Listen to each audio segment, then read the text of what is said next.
What's going on, family? I hate to interrupt the video going on right now. Hope you guys are enjoying it, but I have to give a quick shout out to our very first sponsor, Shadrachs Coffee. Shadrachs is a coffee company that has been in the works for 17 years now. Originally originated in the state of Arkansas, my home state, and now they have ventured to Tennessee and Oxford, Mississippi. Shadrachs has opened their arms to me and put their faith in me, and I just want to say thank you to Shadrachs.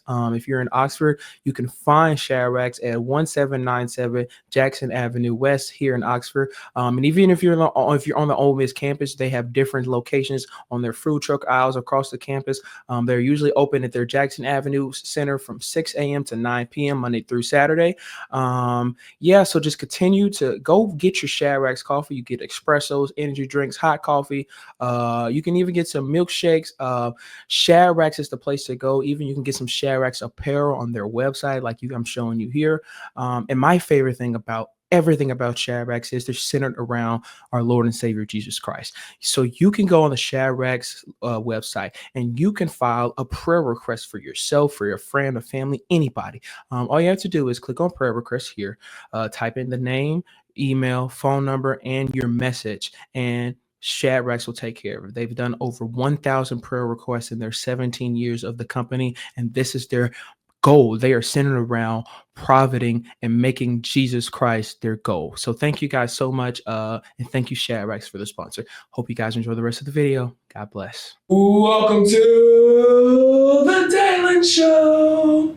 How is everybody doing? So good to see you guys for episode number 8 of season 5 already. I'm so grateful to be here and so grateful for you guys' love and support over the first 7 episodes of season 5. It's been so joyful to have meaningful conversations. I keep rephrasing the Jim Valvano phrase, if you laugh, if you cry, and you think every day, it's a heck of a day. So that's what this season has been oriented around, and it's been so grateful to do that throughout the first 7 episodes. And I can promise you we're going to continue that here on episode 8. Again, thank you so much for your love and support. If you're watching this on YouTube and you're not subscribed, please hit that subscribe button. Your involvement and engagement helps us grow and do better and gain more people on the show and have more meaningful conversations. So please, if you're not subscribed, hit that subscribe button and make sure you're following us on all social media platforms as well. And if you're listening, make sure you hit the subscribe button on Spotify, Apple Podcasts as well, because that helps us move forward. So thank you guys again. And enough of me blabbering right now. Let's introduce our guest for episode number 8, Mr. Brad Akin. Woo! First of all, man, thank you for joining me. Oh, thank you for having me. Of course. And just really quick, man, how you doing? How's life treating you? Good. It's been a good week. There's a lot going on in my life, but it's good. The weather's great outside. It's spring, baseball season, so it's not bad. Not bad at all. We're going to get into everything, Brad. This is something I wanted to do for a while. And if you follow us on social media, you know that Brad and I teamed up, The Dalen Show and Shadrachs Coffee, for a sponsorship, which has been monumental for me. It was the very first one I've ever been able to grant. So thank you for that. And thank the man up above, of course. But Brad, really quick, for people watching and listening that may not know a lot about you, do you mind briefly kind of giving an introduction about yourself? Just Sure. Where you're from, Okay.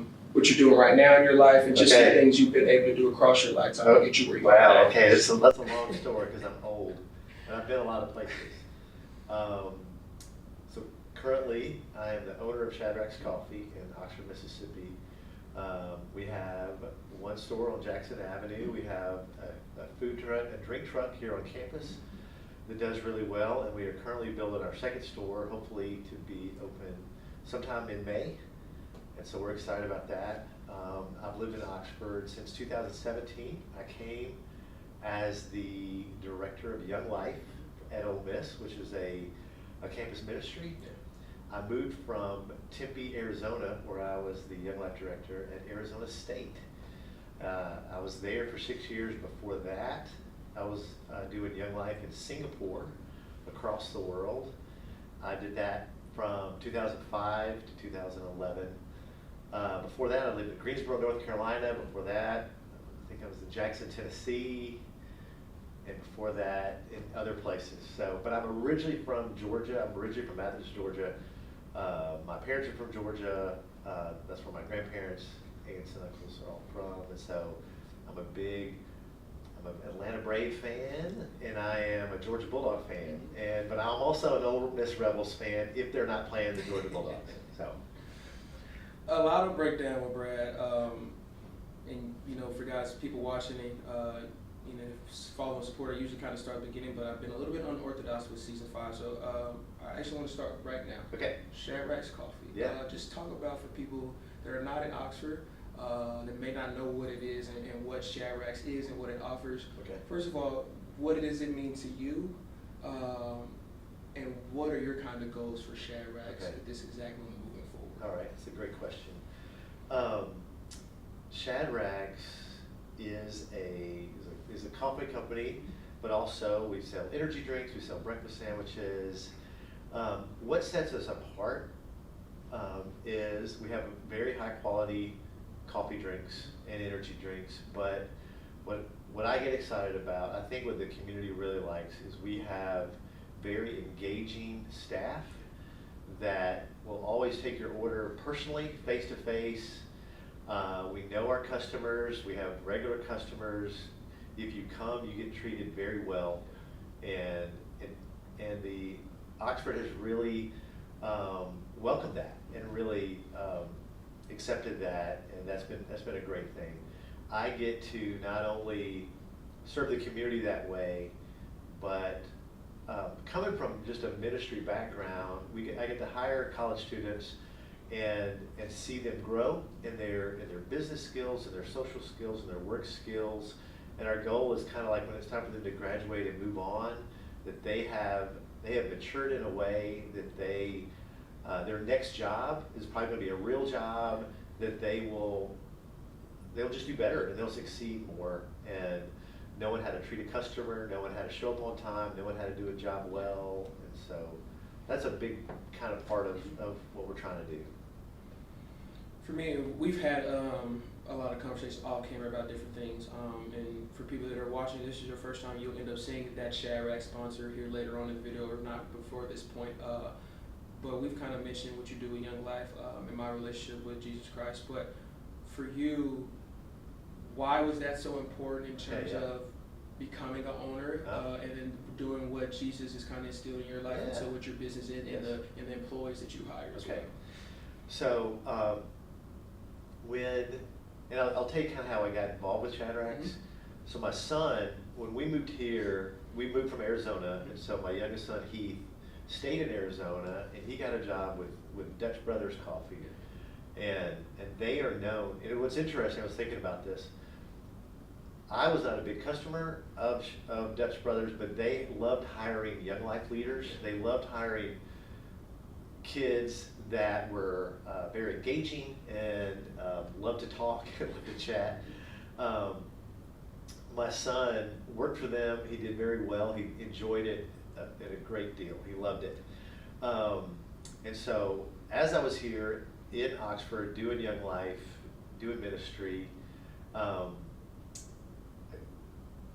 I assume the Lord gave me this idea of just what would it look like to bring something like that to Oxford, and bring my son from Arizona to Oxford, something we could do together that would be successful, but also just keep engaging the community.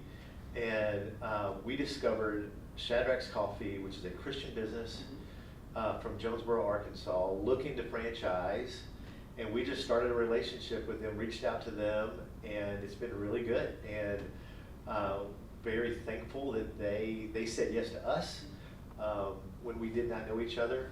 And they're a group of people who they started the business as Christians to a way to just love their city and treat them very well. And so we loved that vision, and we have brought that as our vision.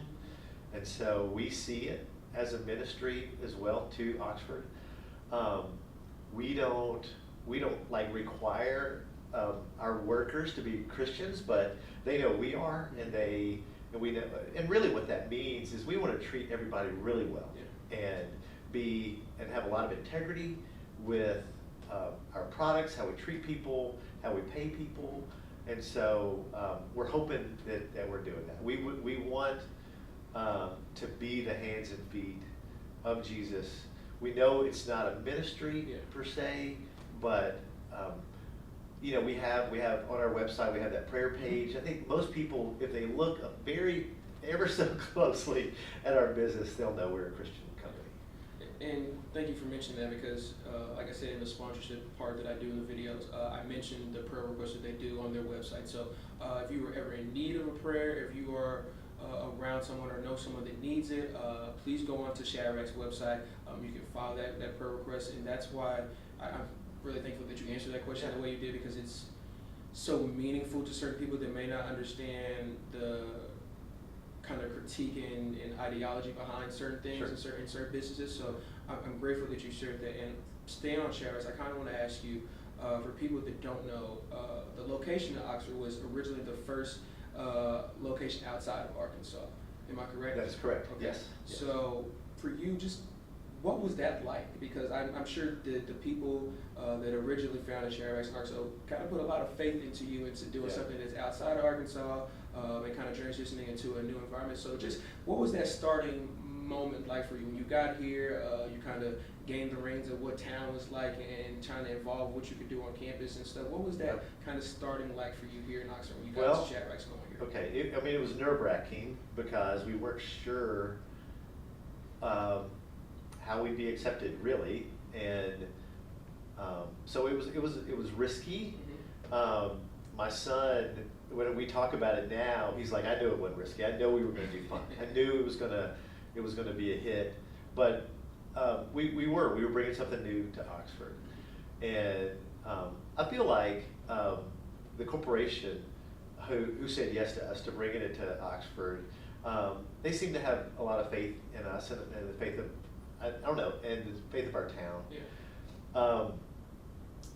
And I think anybody who knows of Oxford knows that there's energetic college students who like coffee and like energy drink, and so those things weren't put together as a business here yet, and so and also national trends with just the energy drink market, coffee drink market, it just keeps going higher and higher, and so on paper we were pretty confident it would work. We were just hoping, when you invest in a business, you put everything you have into it and you pray that it works. And so our prayers have definitely been answered here in Oxford. Okay, staying again on this, but just for you now to have trucks on the campus, to be opening up a new location here soon. What does that mean for you? What does that feel like?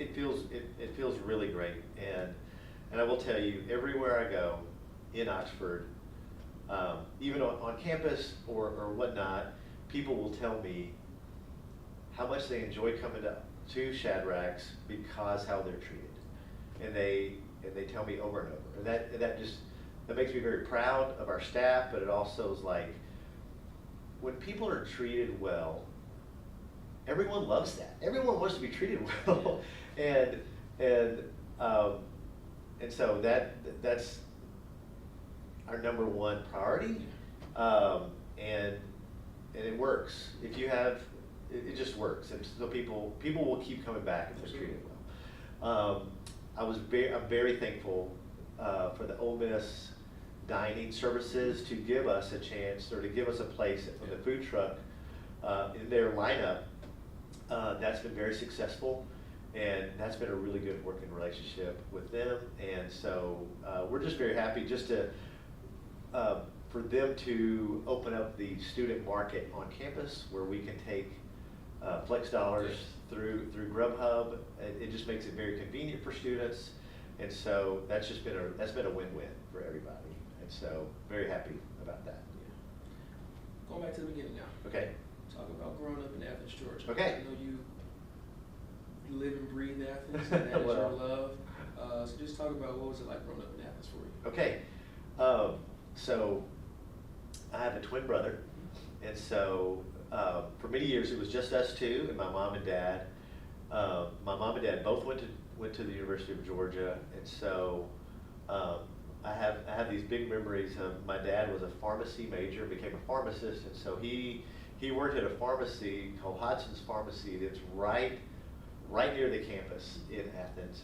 It's at 5 Points, which is kind of a famous place in Athens. And I just remember going there all the time when he was working and either get an ice cream or something.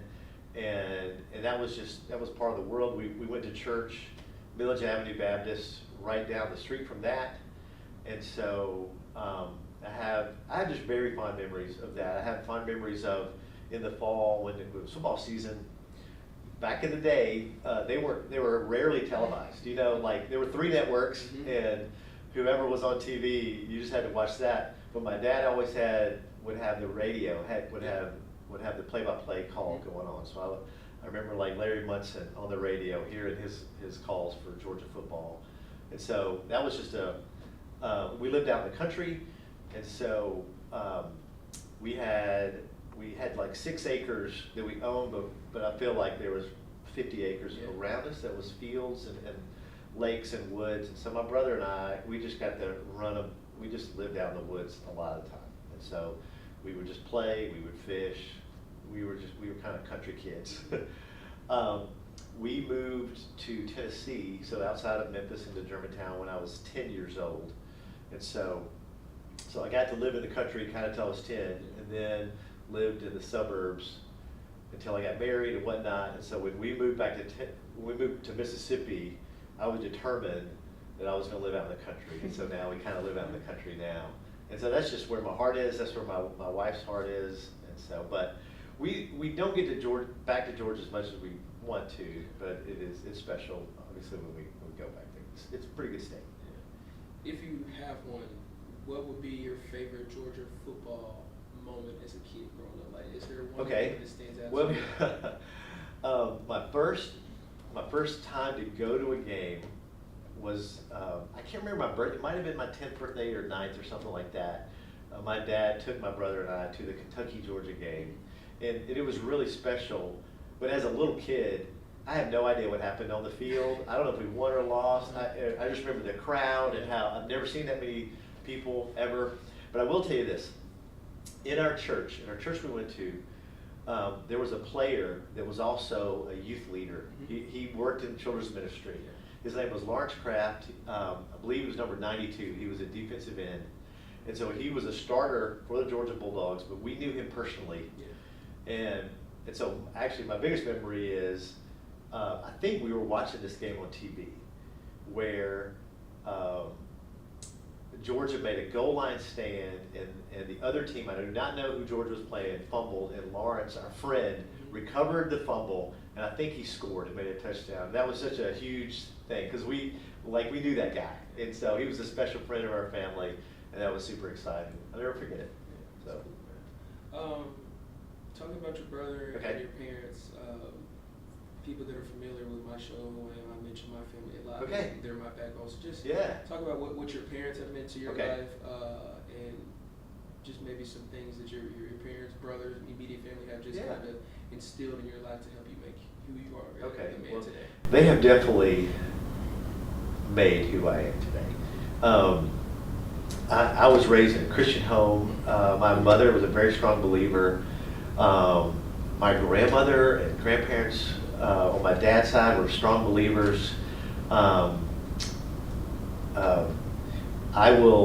This was fun. I don't know if many families do this, but like on Easter, we would go to my grandmother's house. My dad is from Carrollton, Georgia, and so we'd go to my grandmother's house. And we did not go to church on Easter Sunday. We had church at home, and we would have church at home, and then we would have communion at home, and that was really special. And that was really cool. That's a memory that I'll never forget.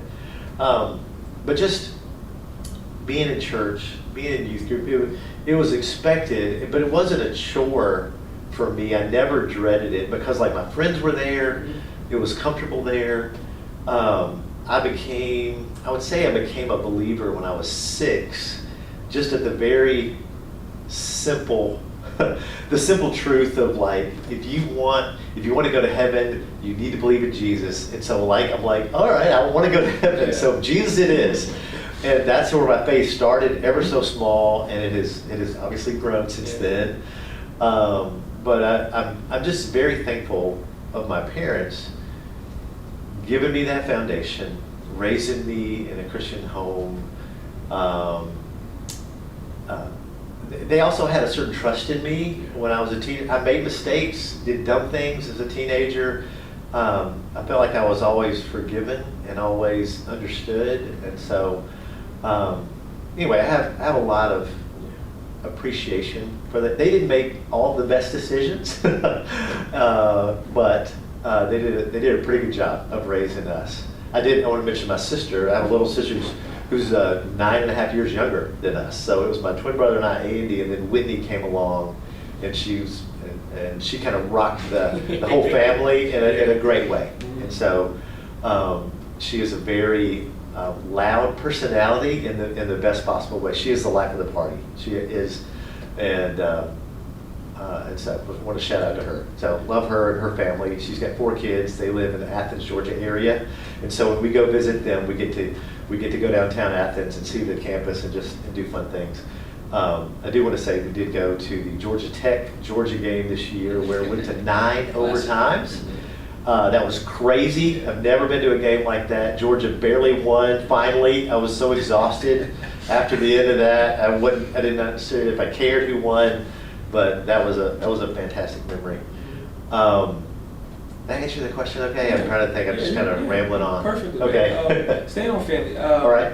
We've had this conversation off here, but for you, what has it meant to be a husband and a father to oh my goodness. Okay. 3 amazing kids and one of the most positive, energetic people I've met in terms of life as well? My wife is the most wonderful person on the planet. Emily, I met her in college, and I will always say, I don't know why she married me. I'm so glad she did. She had pity on me, or she saw what I could become someday. She really did. I did not know what marriage meant when I got married. I got married when I was 20, so it was in the middle of my it was the summer of my junior and senior year. I just thought it was fun to marry my girlfriend, and we were just going to have fun. It would be great. And I slowly, ever so slowly, matured to understand what it meant to be a husband, and and then we had my son Chase when I was 25, and I don't know how much we talked about that, but my son has special needs. Chase is now 33. I believe he's 33. I'm pretty sure he is. Born in 91. He has taught my wife and I so much. He's severely autistic, and he is nonverbal. Lives with us. Needs to be cared for, but we have rallied around that, and I will say that has made our marriage stronger because we've had to. There's a stat out there that I think is the saddest stat in the world, that couples with special needs kids are more likely to divorce, which is terrible. And I mean, having a special needs kid is one of the hardest things you can do. But doing it together as a couple makes the most sense in the world. And my wife is she's an incredible caregiver. She's so wise. She teaches me, how to care for our kids. And so I can't say enough good things about my wife, Emily. And then raising kids. So we've had 3 kids. So my daughter Hope is 31, I believe. She is a fashion designer in New York. Very creative. Just a very special person. Has an incredible heart. I miss her so bad because she's up there, very busy in the fashion world, and very successful. Very proud of her, but I also wish she wasn't so far away and wish she wasn't so busy. And then Heath is our baby. He is the manager of Shadrachs. He has this blend of my wife and I. He is very sensitive. He's very giving. He's very caring. But he's also that is my wife. But he's also outgoing and doesn't meet a stranger. It's kind of like he gets that from me, I think. And so he is really fun to be around. And his personality is the reason we decided to just go all in on Shadrachs to see if this would work, because he knew how to do it. Yeah. I did not. I trusted him of like, do you think this can work? Do you know it? And he's pulled it off in a great way. And some things he surprised me with, his hiring skills. He interviewed and hired people, and he's brought managers alongside, and they are hiring. They've just really hired great people, and they have a really good track record. And so a lot of times I'm not sure who he hired, and I'm meeting those people for the first time, and they show up, and I'm like, I'm so glad you're here. I'm sure you're going to be great. And so that's been a good thing. Yeah. Been a good thing. If you could tell someone that's starting their marriage, or starting a love life, yes. what would be like the success for a healthy marriage? And what would you tell someone that's in the process of getting married, starting their marriage? Like, what would be the success for marriage for you? What would you want to tell people? Thank you for asking that. And I do get to tell. One thing I did say, I'm still very involved with Young Life, and I still mentor a group of young men who are starting to think about those things. And gosh, there's so many, but giving away your wants and desires for your wife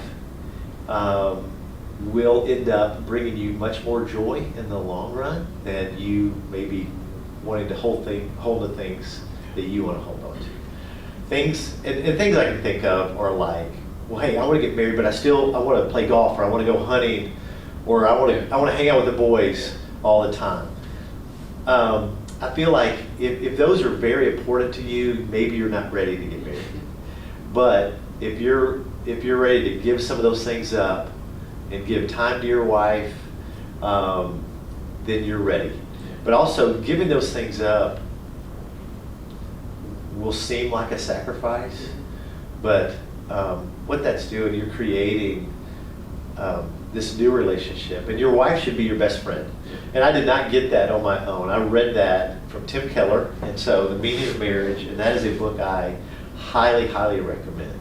In that book, the main theme of that book is your wife should push you towards Jesus and not away from Jesus. And it's like your marriage should be two people moving towards Jesus and closer together in the process. And it's not about fulfilling yourself. It's not fulfilling yourself as a person, but as because only Jesus can do that. And so, and it's not like, oh, marriage is going to make me so happy because marriage makes you happy. That is actually not true. It's your joy is found in Jesus, and getting to do that with another person is God's gift to you. And so, and I've had to learn that so slowly. I did not start out my marriage that way. My wife wishes I would have. Thank the Lord that she has held on to me for all these years, where she's prayed for me, and she's been patient with me, and I still don't do it anywhere close to perfect, but I'm getting there. And so, but it really is this idea of like dying to yourself. So what Jesus did for us, so we can live, and it's true in marriage. And so, and it's really true in every relationship. And you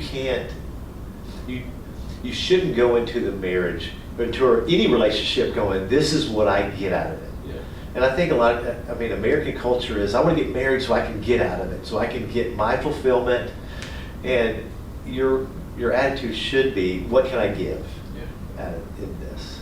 And so, and that's just a maturing process. We're not all there yet, but that's the advice I would give. Thank you. I appreciate it. Well, thanks for asking. Of course, no. Throughout episodes, we'll always ask different people certain things like that, because I hope that there is a person that is actually starting their marriage, or is engaged, or is dating someone. They're like, okay, I think this is someone I want to marry, and listens to what you just said, and hopefully uses that, whether you're a man or a woman. So thank you for sharing that, because I honestly don't think that kind of healthiness is honestly talked about enough in the media anymore. So I would agree. I appreciate you for sharing. I agree, that. man. And I think, if you don't mind, there's a fear of marriage. I think, okay, I've read this stat and I feel like it's true. Most young people want to be married. They would love to have a happy marriage. They would love that. They just haven't seen it, and they're very scared of it because they have seen broken marriages. They have seen marriages that have ended poorly and have broken everything around them. And so, which is sad. And so, there needs to be this new life breathed into what it could be like, and it really is dying to yourself and not coming in expecting it to meet all these needs, but to how can I serve this other person? How can I love this other person the way they need to be loved? And you just have to get there. It's a growing process, but I will tell you. For me, with my wife being patient and us wanting to go about marriage that way has been the greatest thing ever. It's been the greatest thing ever. And so our prayer is for young people to see marriage that way and to enter in that way.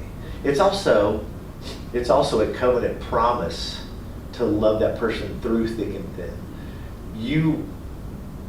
In a marriage, in a relationship, you're going to hit speed bumps, you're going to hit walls. There are going to be many times that you do not want to love that person at all. But the marriage covenant is above that. Mm-hmm. It is a promise to love that person no matter what. And so knowing there's a lot of strength and stability that can come from a relationship, knowing that we're in it no matter what. If we're in it no matter what, then we can handle those things. And so I think a lot of marriages have ended because they hit a speed bump, or I'm not happy anymore. Yeah. Well, no kidding. You're not always going to be happy. There's a honeymoon stage, and then it falls off, and like, what am I doing with this person?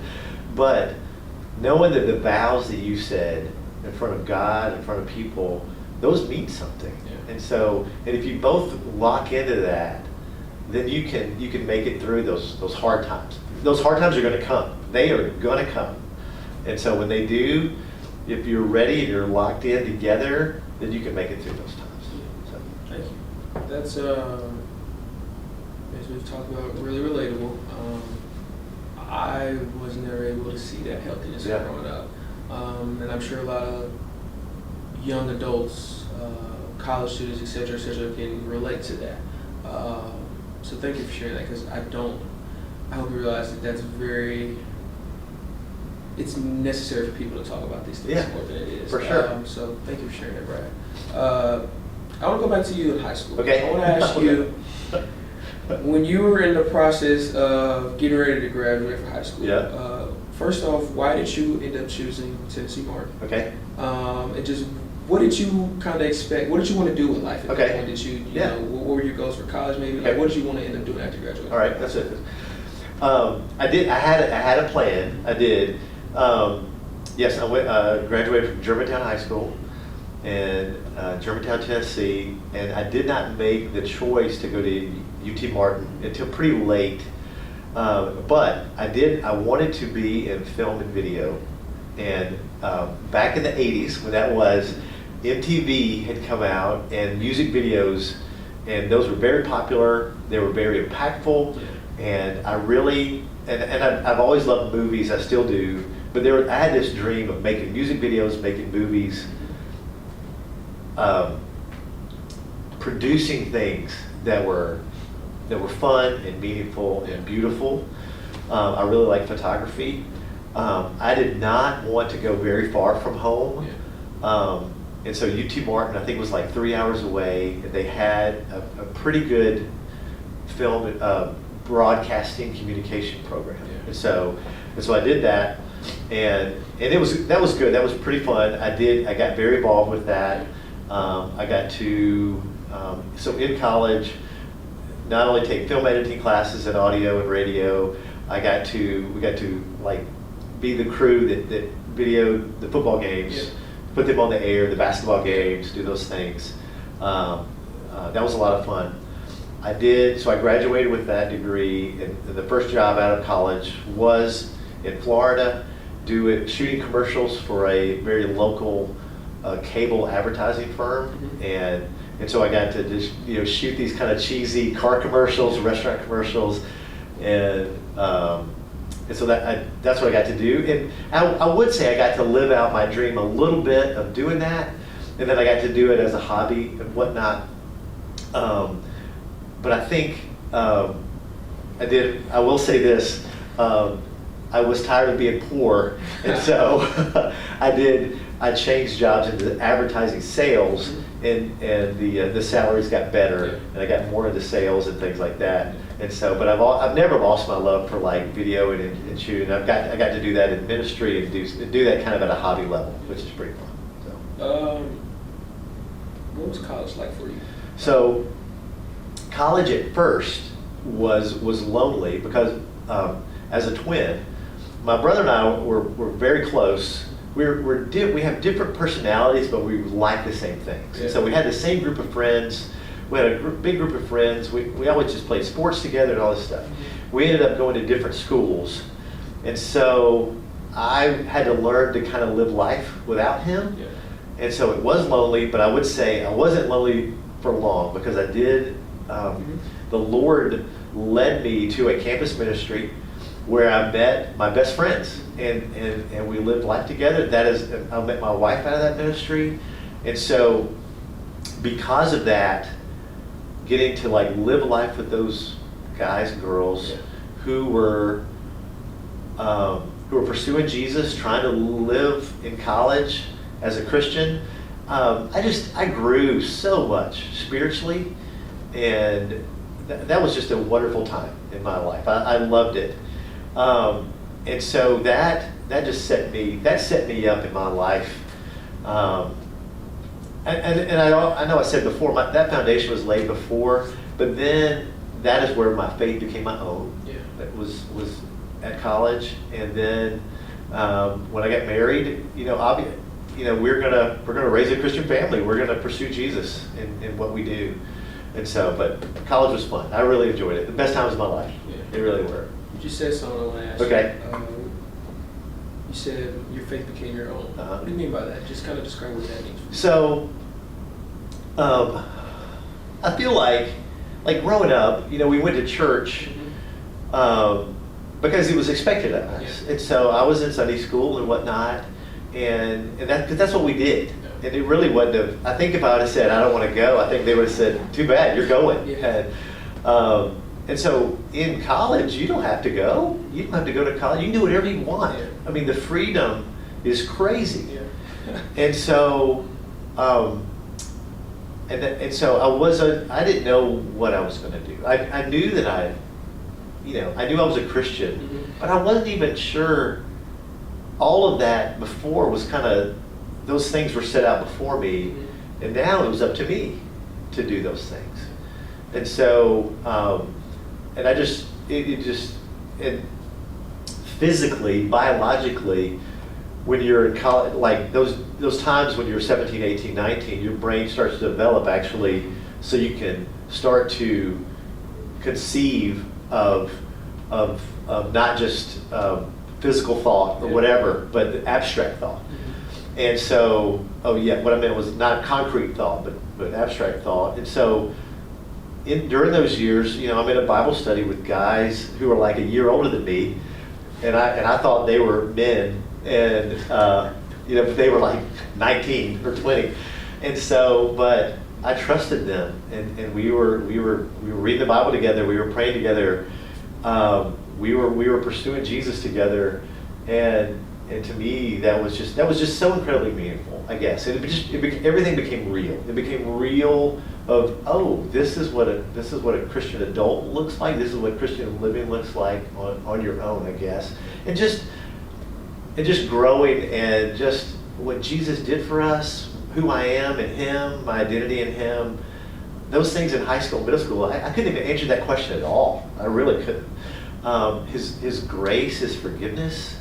I will tell you this part of my story is, I felt like when I was in high school, when I would mess up, as a Christian, when I would break the rules, I would be overcome with guilt and I'd kind of hide from God because I just knew He was ashamed of me and disappointed me, and I felt like my whole high school career was God being ashamed of me.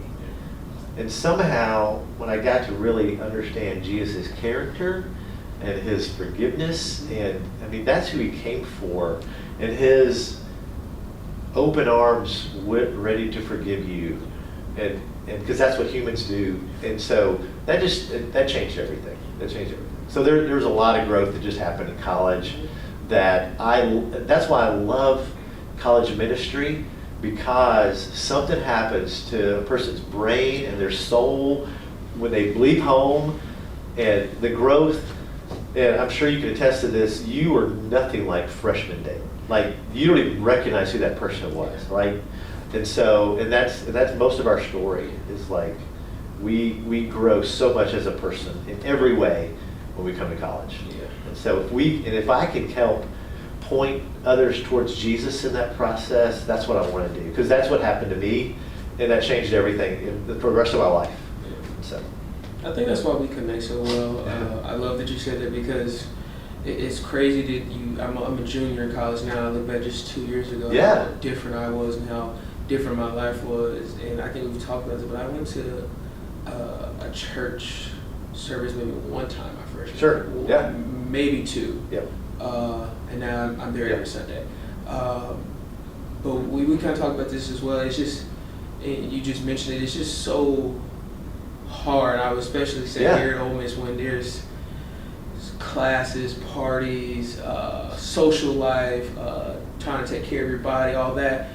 It's easy to get lost in. Oh my goodness, yeah. Even if you went to church growing up, like both of us did, and you were kind of in that environment growing up, when you get here, it's like, okay, what do I do now? Yep. Because like you, I went to church, I grew up in that environment, but I never had that self-understanding, had that real relationship until, I'd say, last year, honestly. And I think that's so beneficial, because a lot of college students get to that struggling point, or they get to that point of, I don't know if I can do this, I'm alone. But we have to continue pushing those services, those communities, those young life ministries, these churches to them, because it's so easy to disadvantage yourself in those moments. So, yeah, I think that's really beneficial. No doubt. Yep. Kind of sticking on young life as well. First of all, how did you get involved with that? All right. And I'm really curious, what was your experience life in another country? Okay. Doing that and living in another country as well. Okay. Interesting thing about Young Life, it was at my high school. It was at Germantown High School. I did not go. It's no secret. I'll tell other people this. Some of the very popular, crazy athletes who I knew were getting drunk on the weekends, a lot of them seem to go to Young Life, and I'm like, I don't know if that's for me, And so I was very involved with my youth group at church, and so it's funny. I wasn't sure what Young Life was about, but then when I went to UT Martin, the ministry I got involved with, a lot of them were Young Life leaders, and I got to see what Young Life was. And Young Life is an outreach towards those people who were not involved with church, or who had a bad experience about church. And so it was brief history lesson about Young Life. It was created by a minister in Texas who his whole goal was to reach the kids who did not want to go to church, and who did not feel safe in church or whatever. And so he went to them. He brought the church to them. And so Young Life today does the same thing. It goes out, and so it doesn't say, come to my building, come to my service, but it's like, hey, I'm going to come to you where you are. And so Young Life leaders go to the campus and meet kids wherever they are, football practice, or the plays in the halls of the schools and whatnot, and builds relationships that way. It's so they can talk about, so they can share about what's the most important thing in the world. And so, all right, I don't know if we even talked about this, but I was in pharmaceutical sales in North Carolina. I was successful. Yeah. I was living the American dream, and I was miserable. I was miserable. I had a great church, but I would come home from the day going, what am I doing with my life? What is this all about? I seriously did. Like, what is this all about? Is this about me going to work, calling on doctors, trying to sell them prescription medicine, and come home? And it's like, I realized that I was created for a purpose, and I was not living that purpose out. And so I actually was miserable, and I was trying to figure out what in the world. Because I had achieved everything that I thought I should to be happy, and I was not. And so my wife and I, we just did a series of talking, and our church was a very mission-minded church in Greensboro, North Carolina at the time. And so we kind of landed on, I think we're being called to be a missionary somewhere. And I was so ready to give up the American dream, and just like, because it was so, I was miserable. And so I was ready to make that big move somewhere to share Jesus with whoever. I really was. We found out that Young Life was an international ministry, and at the time I didn't know that because I thought it was just for USA high school. And so found out it was international, and just through a series of investigating that, went on staff to be Young Life in Singapore. And so being able to kind of quit my job and really sell everything and move to Singapore was one of the most fun, liberating experiences I've ever had. My wife will tell you a little bit different because her world was really rocked. I had this weird personality where I really love what's next, and I love the adventure and kind of love the unknown. And I know that everybody's not that way. My wife just kind of had to trust me a little bit, but she was all in with me. Maybe not, didn't see it as fun as with me. So we took our kids, we took our special needs child, and moved it across the world. And it wasn't easy at all. It was really hard, but it was the most fulfilling thing I've ever done. And so this is one of those things of like, I feel like it's a saying, but you don't really trust it until you've lived it. But it's like the best things in life are the hardest things you'll work for, and it's very true. It is. That is not the easy route, is to move your family across the planet and try it. But it is. I have some of the best memories of that. I really do. So Singapore is most people speak English there. It's a very first world, modern city, country, and so it's just far away. And so flying there with 3 little kids, especially, the trip is about a 24-hour trip, which is just crazy. And so you're just ready to kill someone when you're in the middle of that. And so we had to we had to drug our kids so they'd sleep, because it's just nuts. It's just nuts. And then it takes you about 3 or 4 days to get used to the time lapse, and then you're good to go. But that trip is just brutal. It's just brutal. But we were there 6 years. We did most of our ministry in the international schools. It's called the Singapore American School. At that time was the largest international school, like K through 12.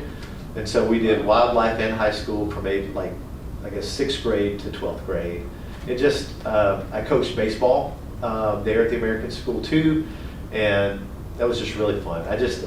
Looking back, I think of it, I have such great memories of that. The people that who came on staff with us, it was just a lot of fun. It was a lot of fun. So we got to do mission trips in the Philippines, Thailand, Cambodia, Malaysia.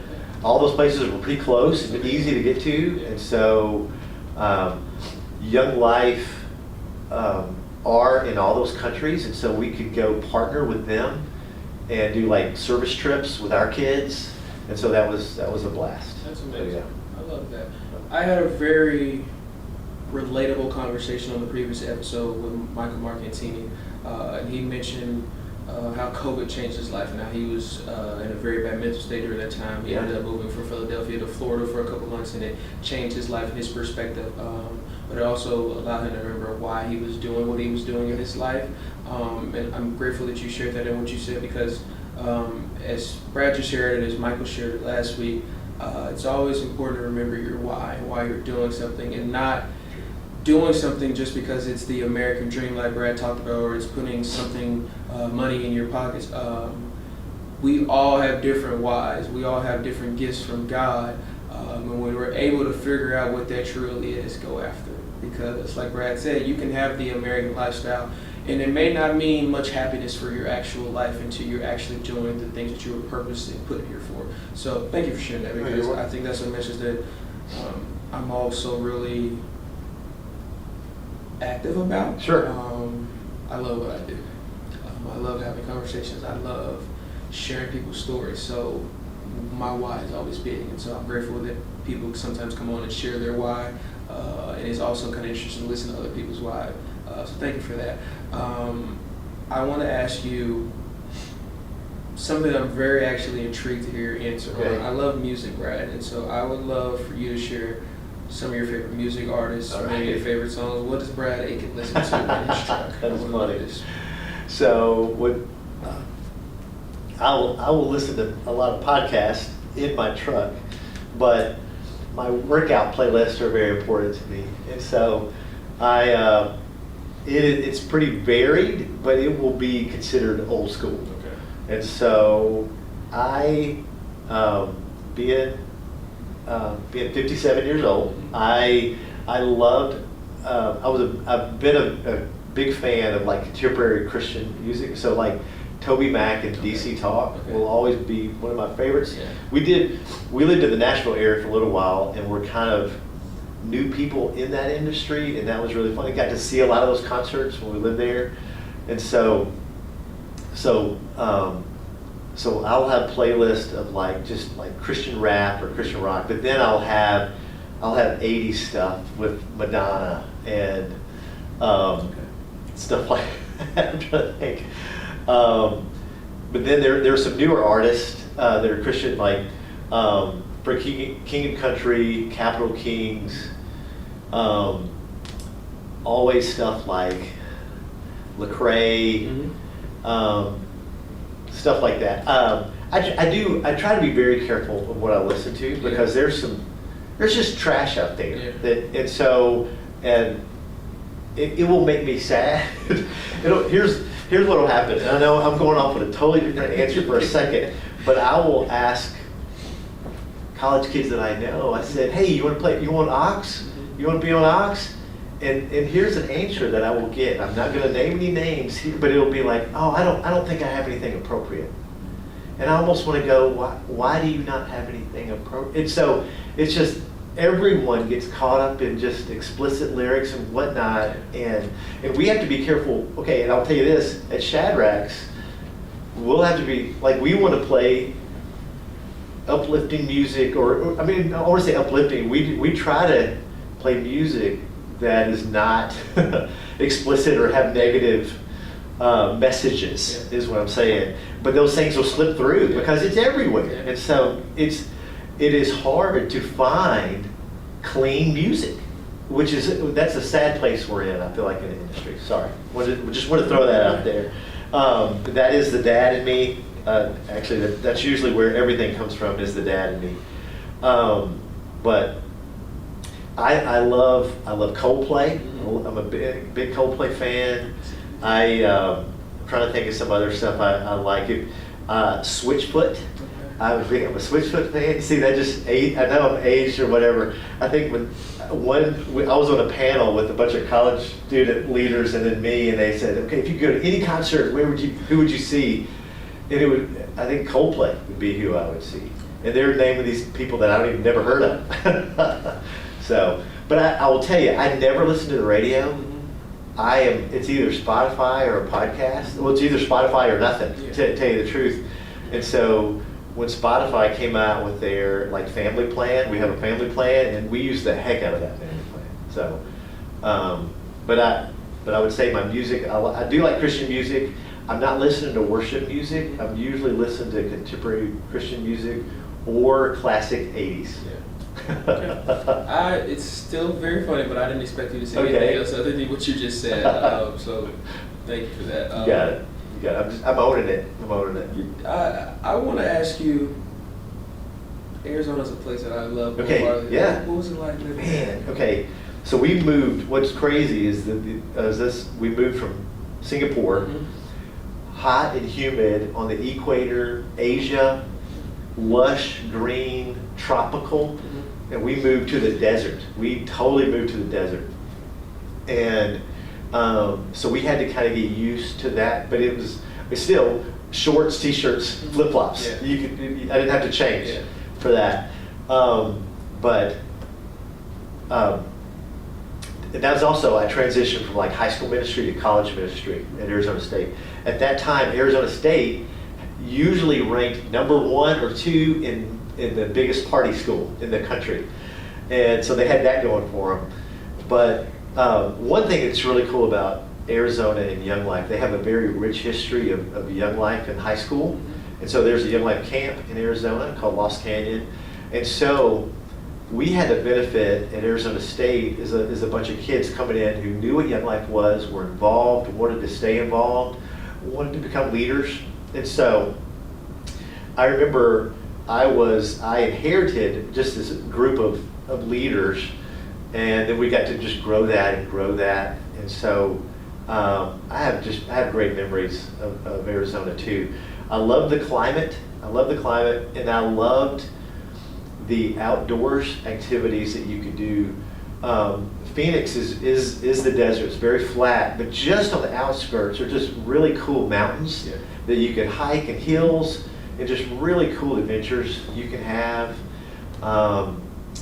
And there were lakes and rivers not far away. Flagstaff was 2.5 hours away, which is like snowboarding and legitimate mountains.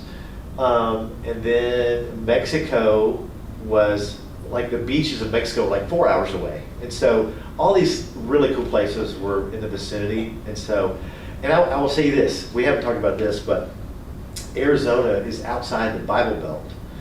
Therefore, if you went somewhere and asked someone if they were a Christian, they would tell you honestly that they were or they weren't. And if they said yes, then you knew they kind of really were. If you're here in Mississippi and you ask somebody if they're a Christian, you're going to get everyone's going to say yes. And so there's this kind of neat honesty out there, and not a cultural Christianity, and you kind of knew what you were working with. Yeah.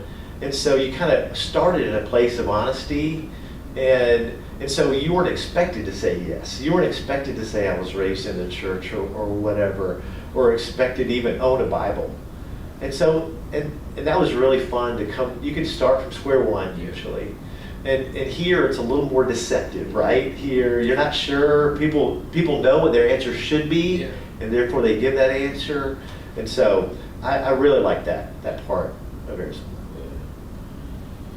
You may not have an answer to this, and that's okay. But you've been in Oxford for some years now, but you lived in so many different places across your lifetime. Was there ever a point where you just were like, I'm tired of moving around, I kind of just want to be in one place? Was there ever a point in your life like that for you? Probably not. That somehow I do have that something inside of me that wants to keep changing it up. Yeah. I want to say maybe in North Carolina, we loved North Carolina, loved the school system, loved our church, and then we found our place. I found myself wanting to go what's next. So I think that will happen sometime. Yeah. In Arizona, we were there 6 years, and that was the longest place we'd ever lived anywhere, was in Arizona. But we knew we probably wanted to get closer to our family in the South. And then now that we've lived in Mississippi, Oxford, Mississippi has been the longest place we've ever lived as a couple. And so, and I will tell you, and I would tell my friends this too, that several years ago, we knew we weren't going to live here very long. We were like, what's next? And we have now gotten to a place that this is home, and we're not looking really to see what's next anymore. Shadrachs is doing well. We enjoy ministry here at Ole Miss. Our son Heath is here. I don't know. I want to say there's a comfortable place about here, and so I'm trying to be content. I really am to where God has me. If God opened up something, I'd probably move in a heartbeat because that's who I am. But I'm not asking that question anymore. We would like maybe to move somewhere in Lafayette County, further out, maybe with more land and stuff like that. We're always kind of got our eye open for that, but we're not. We want to stay around for a little while. I'm very involved now at Grace Bible Church where I go. I'm an elder there, and that's been a very fulfilling experience. And just that being able to be chosen to get to do that has given me a greater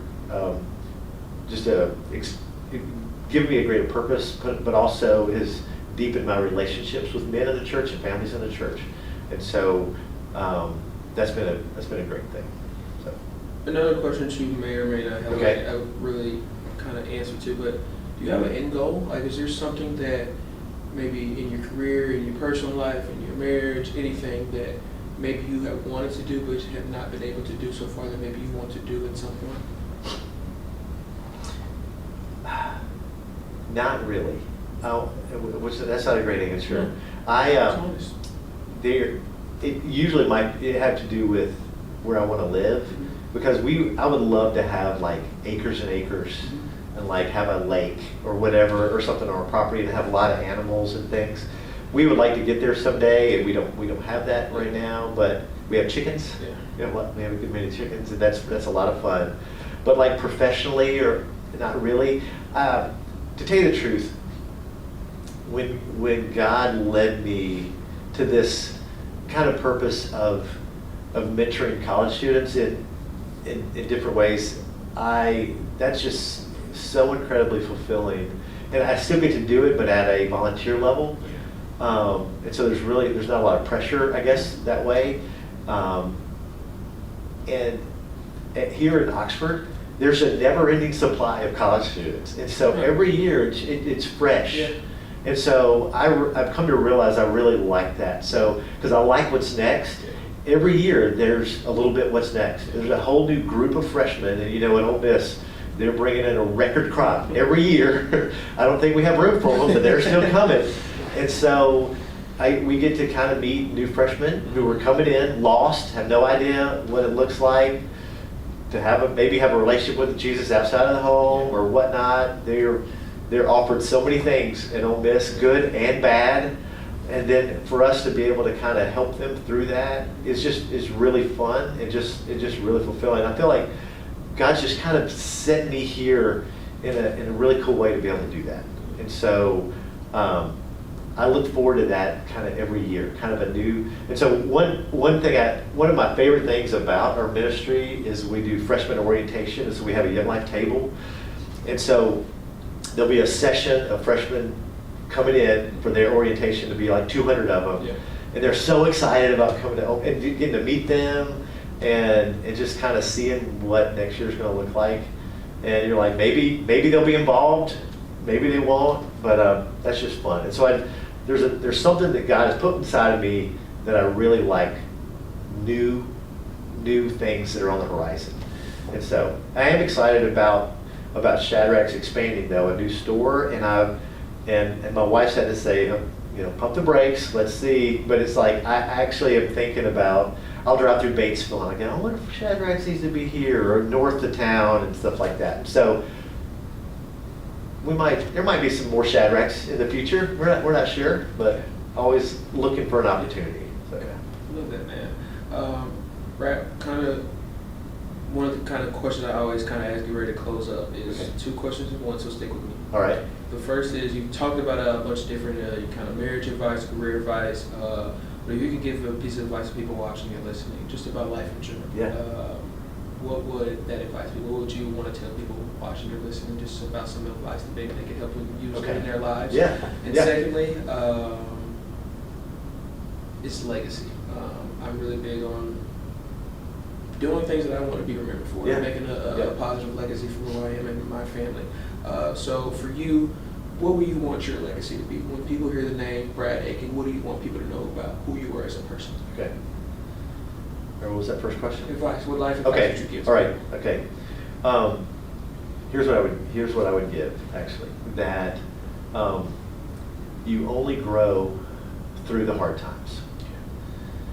We, as modern, I don't know, Americans or whatever, we can feel like if we hit hard times, discomfort, sickness, job loss, or whatever, we tend to feel like God hates me, or why is he doing it? He's punishing me.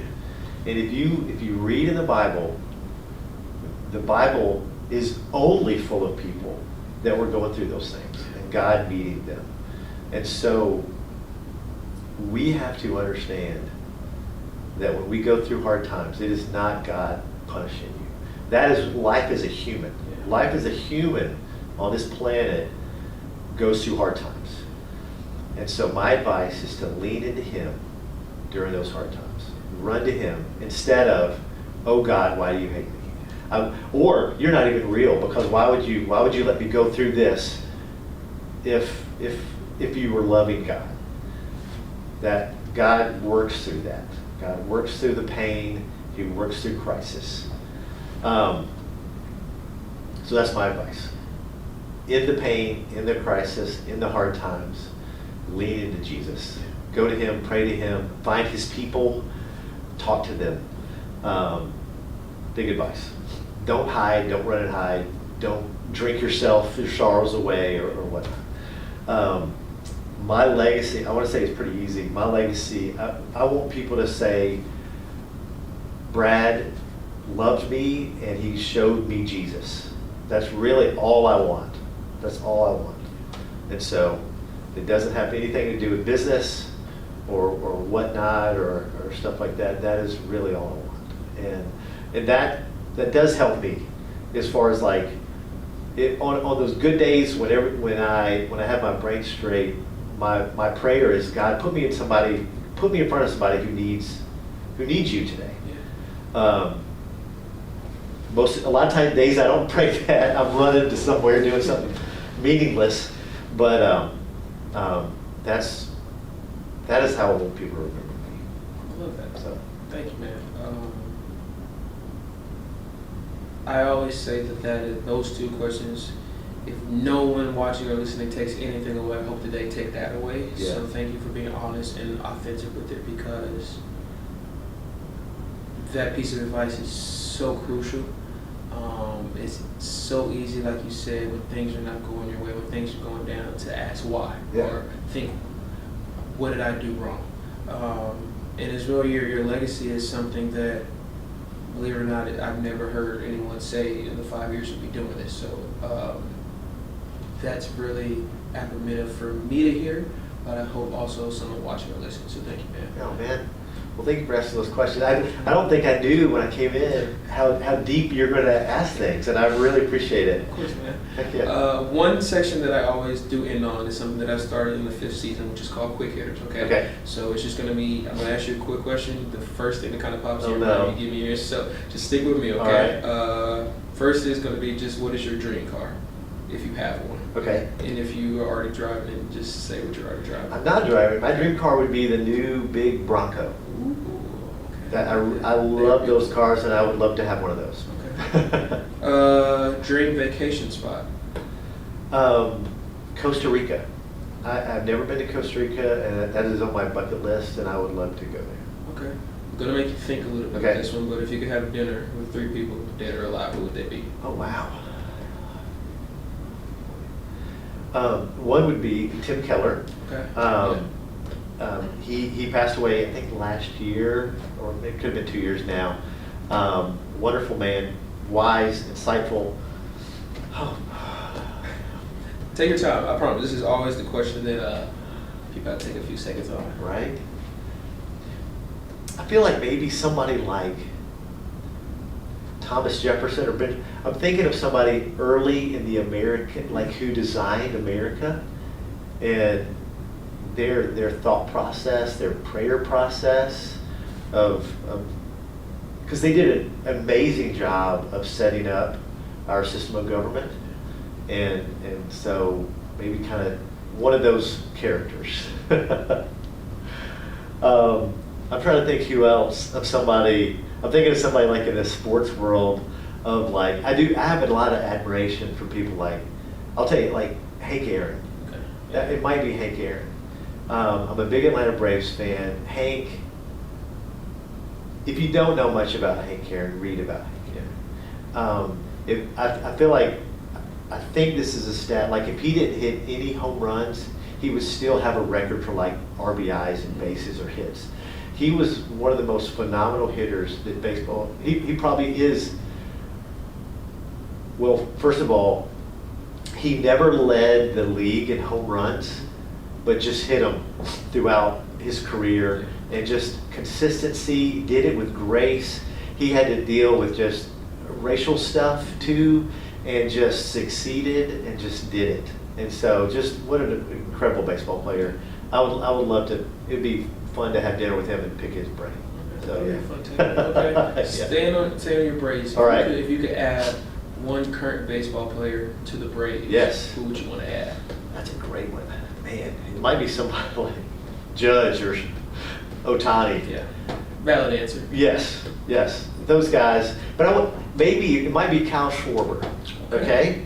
Kyle is hitting the heck out of the ball. Sure is. And we're shooting this. The Braves have played the Phillies, and I mean they don't want to pitch to him anymore. He's clobbering the ball, and he seems like a nice guy in the clubhouse, and is just a hitter. So, but so the Braves a couple of years ago set records in offense and whatnot, and I just it'd be great to have that back, you know. And I know Acuna is going to come back here in a couple of weeks, and maybe some things will start clicking.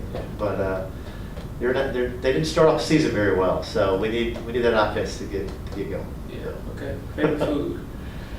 My favorite food is Indian food. Okay. And so I discovered that in Singapore, okay. And so like stuff with curry. Biryani chicken, butter chicken, Indian, I really like it. I've been to India 3 times. Their food is amazing. So, okay. Yep. Last one. All right. If you could see anybody, let me rephrase it. If you would want to see anybody on the show with me, who would you want? Okay. And the kicker is, you have to help me get that person on the show. Okay. The first person I came up with, his name is Scott Thompson. Okay. He's a friend of mine at Grace Bible Church. Scott has been a college basketball coach. He coached at Oklahoma, and he coached at University of Texas, San Antonio. Knows wonderful Christian man, father, husband, but when he starts talking, his brother is president of the Mississippi Christian College now. It had another name. I'm so sorry. Okay. His brother is a very successful college president. His dad coached, I think, high school basketball and maybe at the college level. But the people he knows and the circles he runs in like the basketball world across America is fascinating. Humble man, very unassuming, very friendly. He would be a good guest to have, and I could get him on here, I think. So yeah. Well, Mr. Thompson, you heard it here, so we're gonna make that happen. There you go. Appreciate you, Brad. I enjoyed the heck out of this. I learned a few things I didn't know about you. Okay. But most of all, we talked about Jesus, and I try to implement that as much as I can on what I do, because it's Thank you for doing that. Not, again, for me, just personally speaking, what I see in the media world for people my age is not something that's just constantly talked about, or in the in-depths of it is not talked about a lot. So thank you for being honest and a little bit vulnerable as well with what you said. It's meant a lot to me. So thank you, man. I appreciate your time. Thank you for your questions. Thanks for having me. Very much. My pleasure. Thank you guys for tuning in. Like I said, if you're watching on YouTube, you have not subscribed, press the subscribe button right now. If you have not checked out episode number 7 with Michael Marcantini, please do. I hope you guys truly enjoyed this. Every single episode is meaningful, but it also gives a different dynamic to what I'm doing here in the future. So I hope you guys are please enjoying it and continue to spread the word of Jesus. And if you have not, like Kyla McLaurin said on episode number 6, just open that Bible because all your answers are right there. So thank you guys for tuning in. You have a blessed day. All love.